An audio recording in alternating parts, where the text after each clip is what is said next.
in the wake of President Donald Trump's first official visit to the United Kingdom last week since becoming president. It's worth noting that the president opted to cancel a trip to the country a little more than a year ago. The president wasn't popular with most Brits, in part for criticizing London Mayor Sadiq Khan following a deadly terrorist attack in the city. He was also unpopular for pulling the U.S. out of the Paris Climate Accord. Nearly 2 million people signed a petition last year to oppose Trump making an official visit to the country. The White House ultimately decided to postpone the trip. Before Trump's travel plans were nixed, members of the British Parliament debated on whether the government should welcome Trump to the country. There were plenty of Parliament members who stated their opposition to Trump's visit, but one Parliament member made a case that politicians in the UK and this country should consider. Nigel Evans, a Conservative member of Parliament, urged his fellow lawmakers to respect the fact that the American people elected Trump as their president. For those who find it difficult to understand that the American people voted for Donald Trump,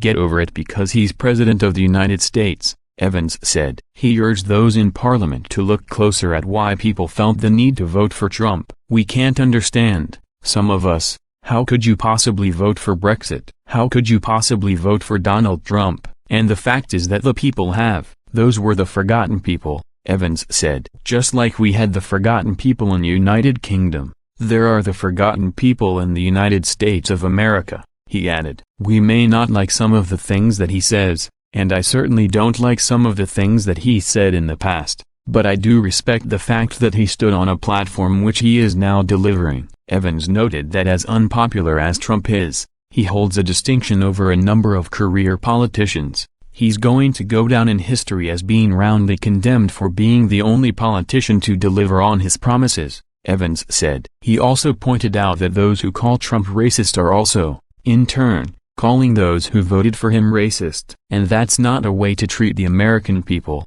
Evans said. There were 61 million people who voted for Donald Trump. And when we stand up in this country and then condemn him for being racist, and I've seen no evidence of that, I have seen no evidence of him being racist, or that they attack him in an unseemly way, we're actually attacking the American people, the 61 million people who voted for Donald Trump.